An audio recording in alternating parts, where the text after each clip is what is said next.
Boa tarde. Nós vamos fazer uma série de gravações a respeito da Lei da Alienação Parental e o contraponto da lei.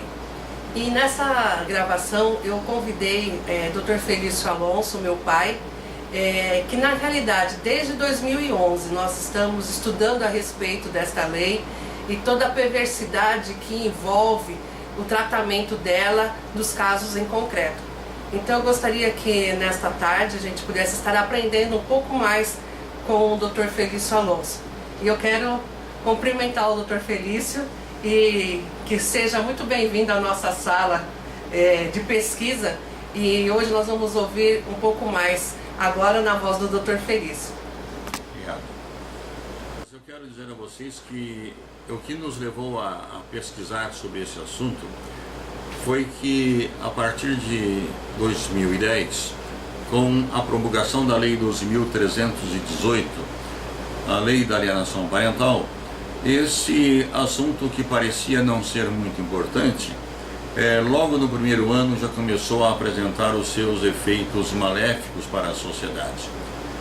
E o que mais me causa espanto é que eu estava há poucos dias dando uma olhada assim nos sites na internet sobre esse tema, e eu vi lá uma informação de que a OAB do Estado de São Paulo, ela tem 553 palestrantes inscritos, e todos eles falam só a favor da Lei 12.318 de 2010.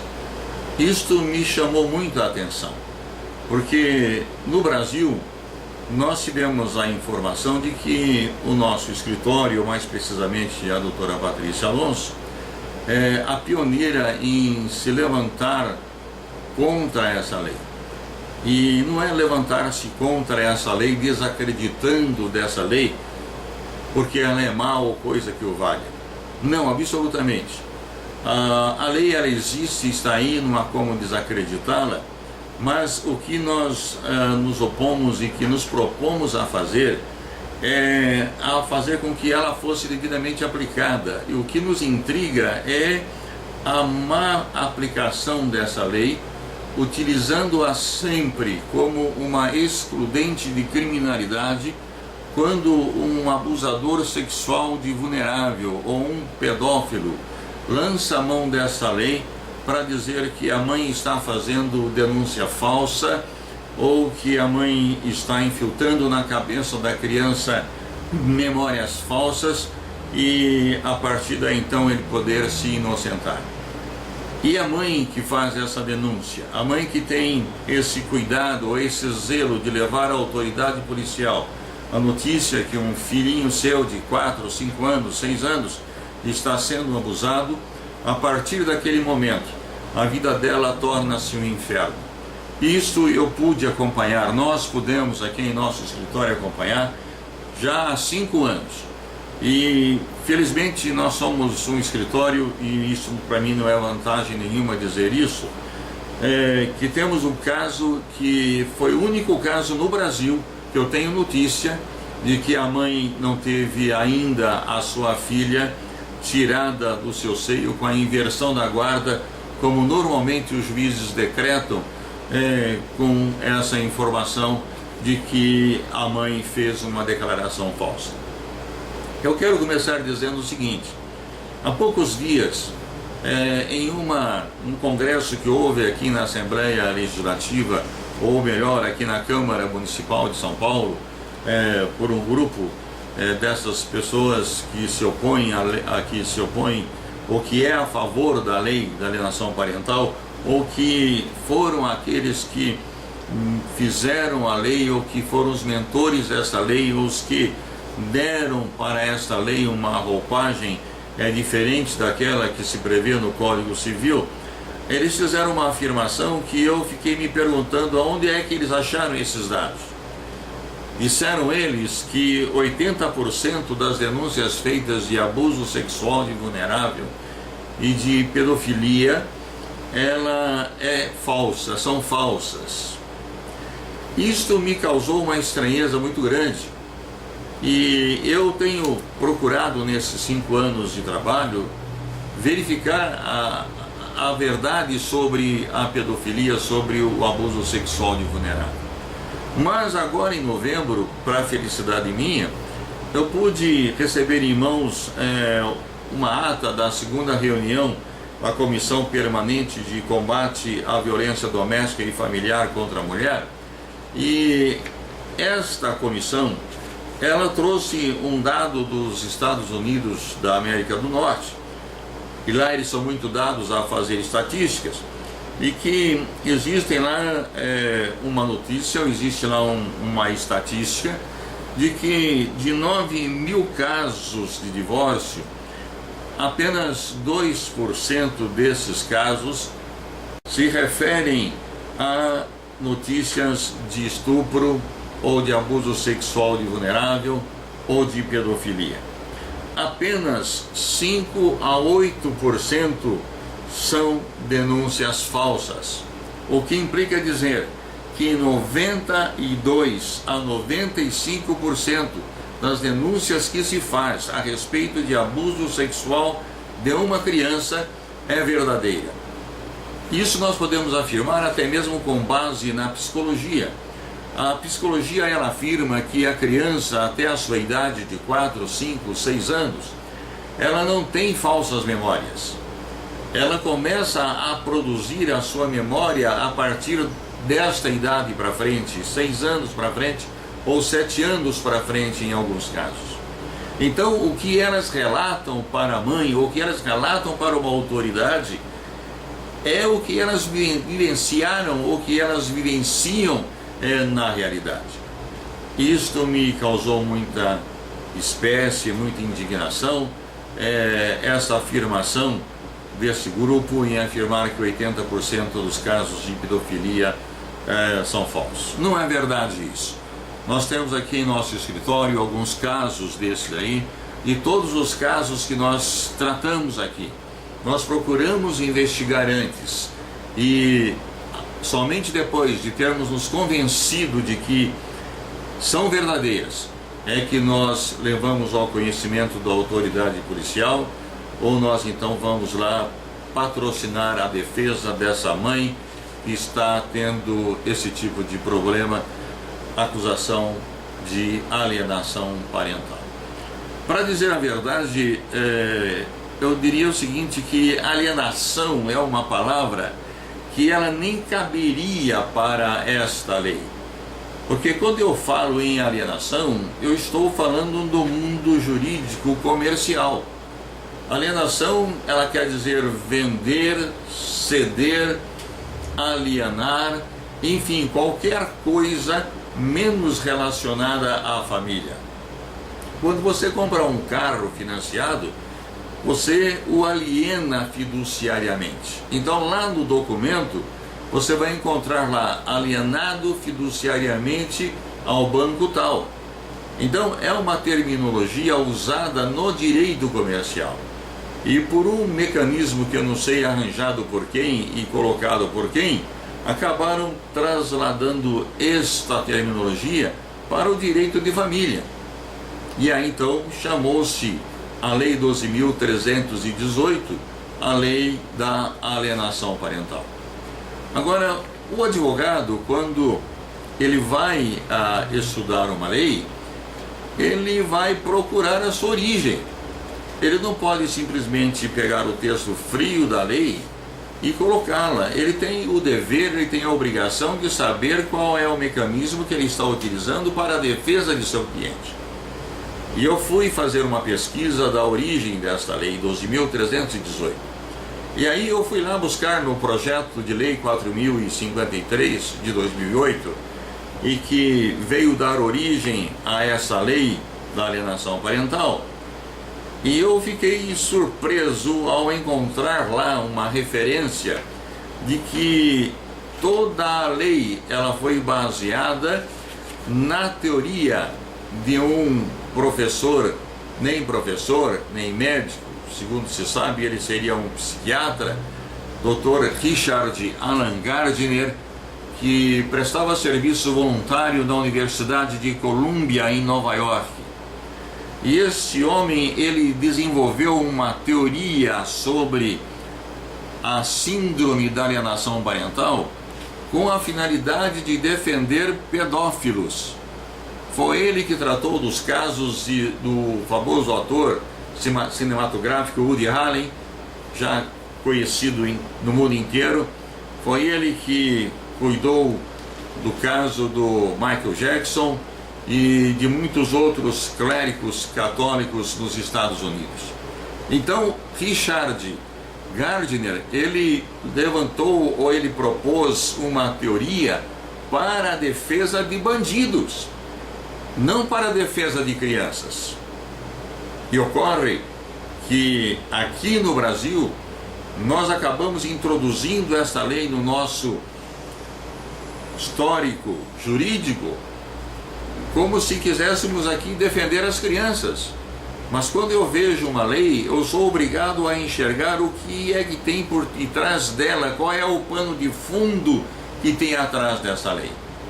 E quando eu vou estudar isto, eu acabo me convencendo cada vez mais que essa lei ela existe não para proteger a criança.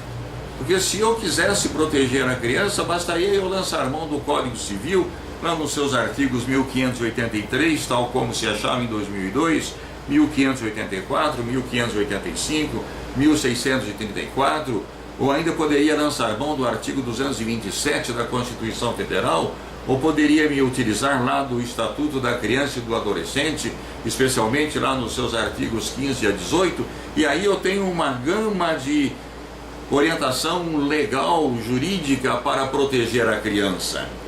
Eu não precisaria de uma lei específica para essa finalidade. Então o que me leva a crer que esta lei ela foi feita não foi para proteger a criança em hipótese nenhuma. Essa lei ela foi feita para proteger os abusadores de vulnerável, os pedófilos, aqueles que, para se escaparem da justiça, eles acabam por lançar mão da alegação de que a mãe está alienando o seu filho, está criando falsas memórias no filho para se opor contra o genitor abusador, e assim, dessa forma, esta situação ela se reverte, a vida dessa mulher torna-se um inferno, ou mesmo desse homem, porque o abuso sexual pode ser cometido tanto pela mulher como pelo homem. E aí então, a partir daí, o bandido passa a ser o mocinho na história, e aquele que é o bandido, que é o criminoso, ele passa a ser o mocinho. E aí então vem uma série de outras consequências, como a inversão de guarda, e que nós temos visto que ela é uma forma desumana, inclusive fere frontalmente a Constituição Federal, no artigo 227 especialmente. Quando nós assistimos às buscas e apreensões de crianças que são tiradas à força do colo de sua mãe, até mesmo por policiais acompanhados de oficial de justiça, isto é uma agressão física e psicológica a esta criança. E eu entendo que essa autoridade que deu essa ordem, assim como aqueles que a cumpriram, eles são tão criminosos quanto aquele que alegou a falsa denúncia do crime e deu motivação para que isso acontecesse. Eu fico muito triste quando eu vejo que esse projeto de lei, ou quando eu vi que esse projeto de lei, ele foi assinado pelo Dr. Regis de Oliveira, que é um juiz de direito muito estimado, consagrado jurista, e passando por deputado federal, passaram para ele esse projeto de lei e ele acabou subscrevendo, eu creio que até mesmo sem estudá-lo convenientemente, porque pelo que eu conheço o deputado Regis de Oliveira, o ex-deputado Regis de Oliveira, hoje advogado Dr. Regis de Oliveira, ele jamais assinaria esse projeto de lei se ele tivesse verificado quem foi Richard Alan Gardner. Este autor da teoria da síndrome da alienação parental, ele foi de tal forma infeliz na sua teoria que em 2003, quando ele tomou conhecimento de que o FBI estava à sua caça para prendê-lo, ele acabou por se suicidar. Ele se matou com facadas no pescoço. Como se não bastasse, atrás dele vem seu discípulo, o Van Hundergaard. Esse seu discípulo, ele inventou de criar aquilo que hoje está sendo discutido lá no nosso Senado, a PL 4488, que seria a teoria da ameaça. Veja bem, a Lei 12.318 já traz no seu artigo 6º uma ameaça contida lá em 6 incisos, que, meu Deus do céu, a mãe ela acaba sendo penalizada, ela acaba sendo sacrificada, ela acaba sendo destruída na sua condição financeira. E agora nessa PL 4488 eles querem pegar essa mãe e prendê-la. Agora eu pergunto aos senhores, se o afastamento de um pai acusado por pedofilia, por abuso sexual de vulnerável, isso ocorre por 1 ano, 2 anos, 3 anos, e aí então a justiça está entendendo que esse pai está sendo prejudicado e está prejudicando a criança, porque a criança precisa de uma referência paterna. E eu pergunto aos senhores, e se esta mãe for presa e ficar lá 2 ou 3 anos na prisão? Eu pergunto, qual é o efeito que esta prisão, que esta pena vai causar à criança? Por aí vocês podem verificar que essa lei ela não protege nem um pouco a criança. Nesse mesmo congresso da COPEVID, como é chamada, Comissão Permanente de Combate à Violência Doméstica, os promotores eles fizeram lá 2 enunciados. Mas o que nos interessa muito é o segundo enunciado em que eles firmaram nessa reunião agora em novembro. É que determina que a absolvição por falta de provas em processo de violência doméstica da mãe ou estupro de vulnerável da filha não configura por si só alienação parental. Olha, isso por que saiu esse enunciado? Porque quando você faz uma queixa na polícia de abuso sexual, a criança é ouvida e isso acontece entre 4 paredes. Ninguém mais tem conhecimento senão a própria criança. E a mãe vem a tomar conhecimento dessa notícia quando a criança se vê livre do pai, se vê segura para poder contar isso a ela. Então a mãe vai para a delegacia, geralmente da mulher, e aí oferece lá a sua queixa. E essa criança é ouvida. Ela é ouvida por uma assistente que está lá, é ouvida uma segunda vez pela assistente que está lá, pela terceira vez é ouvida pela delegada de polícia, que é então depois se convencida de que realmente é verdadeira a notícia. Ela pega e pede para que a escrevente leve a termo esta declaração da criança. Ocorre que a criança fala sobre o que aconteceu com ela. Quando vem o pai, o genitor, para depor, na maior das vezes eles até confessam que realmente fizeram aquilo que as crianças estão dizendo. Só que eles entendem que aquilo não foi doloso, que aquilo não foi mal, que eles fizeram aquilo por um amor, que aliás nem chamam de paternal, chamam de amor fraternal. E aí, o que acontece? O processo vai até a promotoria, primeiro faz um exame psicossocial, a psicossocial ela colhe as informações, está ali escrito que a criança falou, que houve o abuso, o pai confessa que houve, mas dá uma versão que lhe favorece em sua defesa, e a perita, para não ficar em maus lençóis, porque normalmente esses crimes são cometidos por pessoas da classe média alta.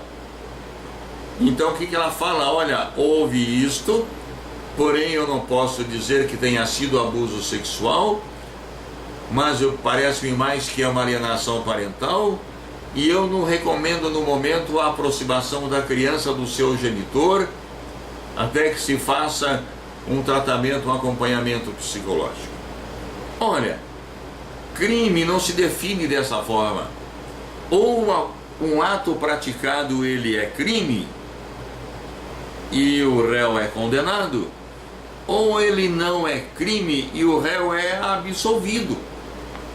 Mas acontece que os processos dessa natureza normalmente acabam morrendo na mesa do promotor, que pede para o juiz o arquivamento baseado lá no artigo 18 do Código de Processo Penal. E o que é que diz o artigo 18 do Código de Processo Penal?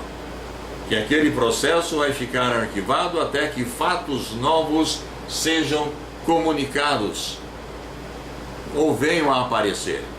E quais são esses fatos novos que se espera de uma situação como esta? Que a criança tenha consumado o ato pelo seu agressor, ou que a criança venha a morrer nas mãos de seu agressor para apagar a prova, como tem acontecido no Brasil, que inúmeras crianças morreram já, e existem outras centenas de crianças que estão aí no corredor da morte e que nós vamos presenciar a todos os dias, pais matando crianças, e vai ver lá no fundo o que aconteceu. É processo de alienação parental que a justiça falhou. E quando a justiça falhou, os juízes chegam, como já aconteceu, e eu não vou citar aqui o nome para não ser indelicado, ele chega simplesmente e fala: nós falhamos. Como se isso trouxesse a criança de volta à vida. Seria muito melhor que na dúvida, a criança fosse preservada, ela não se aproximasse do pai, até que ela tivesse uma idade adulta que ela pudesse se defender ou que ela possa se defender. Aí então sim, após esta idade, se a criança quiser falar com o pai, quiser conhecer o pai, quiser ver o pai, quiser conversar com o pai, ela é livre para isso. Mas não obrigá-la a ir para a companhia do pai numa inversão de guarda, sabendo-se de antemão que ela está sendo entregue para ser sacrificada. Esse assunto, ele é realmente muito intrigante. E como eu falei para vocês, quando eu falo sobre alienação parental para alguns colegas advogados, eles me perguntam: mas o que é alienação parental? Eles não sabem o que é alienação parental. E aí, para resolver, ou para ajudar, ou para tentar esclarecer um pouco mais, a doutora Patrícia, no ano passado, ela lançou um livro muito sucinto, muito resumido, apenas para que pudesse explicar o básico desta contraposição à lei. Lei da alienação parental, o lado sombrio da justiça. Ali então nós podemos ler ou fazemos constar que o lado pernicioso desta lei, ela tem levado crianças a dezenas à morte. Eu não vou citar nomes aqui. A imprensa, os jornais já se incumbiram de fazer. Eu quero apenas chamar a sua atenção que procure estudar melhor sobre esta lei. Procure verificar a origem dessa lei. Procure verificar a motivação dessa lei. E aí você vai me dizer se ela é correta ou não. Eu vivo em um Estado democrático de direito.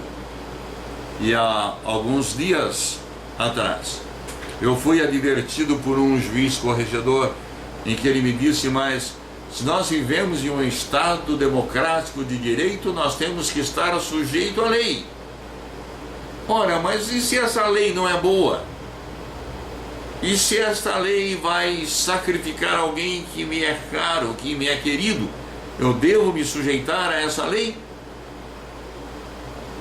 Eu prefiro ficar com a teoria de Dr. Mahatma Gandhi. Se vocês se lembram quem era, ele era um hindu e ele foi estudar direito em Londres, na Inglaterra.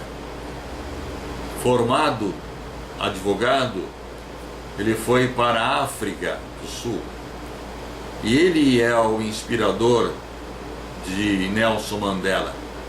E lá na África ele foi um batalhador para que o apartheid chegasse ao seu fim. Ele lutou pela paz. Depois de 15 anos de estar na África, ele foi para a sua terra.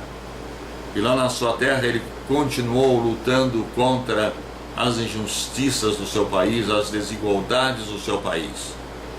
Até que em 1948, um ano depois que eu nasci, ou menos de um ano, porque ele foi assassinado em janeiro de 1948 e eu sou de abril de 1947.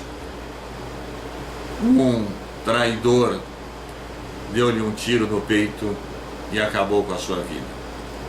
E Mahatma Gandhi, ele dizia assim: quando uma lei é injusta, o melhor que eu faço é desobedecê-la. Aí eu fui inquirido por esse corregedor: mas então o senhor vai desobedecer a lei? Eu disse para ele: não, eu não vou desobedecer a lei. Eu vou me opor à lei. Eu vou fazer tudo que está ao meu alcance para que eu possa mudar essa lei ou fazer uma lei que seja melhor do que esta. Mas a Lei 12.318, ela não pode continuar da forma como está. Eu quero terminar dizendo o seguinte: há poucos dias a doutora Patrícia estava aí em um evento, e ela foi apresentar lá o seu livro, não porque tivesse interesse em vender, porque esse livro inclusive não está sendo nem vendido, ele está sendo dado. E aí alguém perguntou a ela o seguinte: você tem pós-graduação em que matéria? Ou você tem mestrado em que matéria?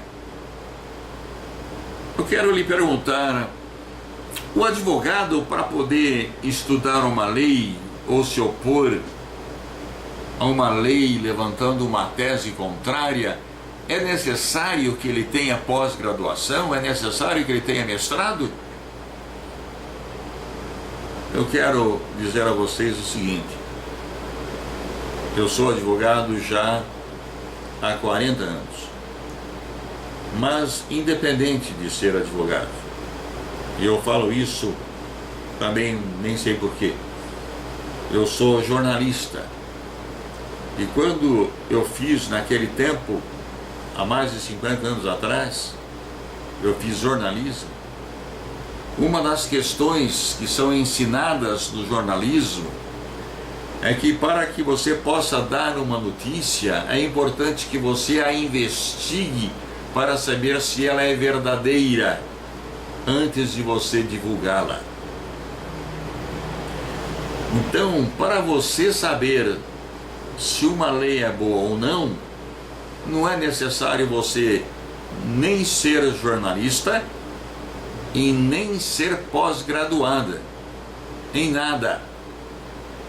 Basta você ser advogado, basta você ser um professor, basta você ser mesmo um do povo que nem seja professor, mas que tenha aí uma condição de ter estudado e pesquisado alguma coisa a respeito daquela lei, e você, num país democrático de direito, tem o direito de se defender aquilo que você pensa que está certo ou que está errado.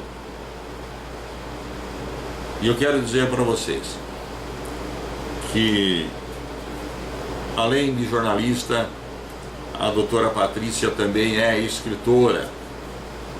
Então, quem vai estar transmitindo para vocês as palestras nesses próximos dias será a doutora Patrícia Alonso, advogada, militante há quase 20 anos, escritora, jornalista do Jornal da Liberdade, e ela está seriamente comprometida em defender não as mães, não os pais, mas em defender as crianças.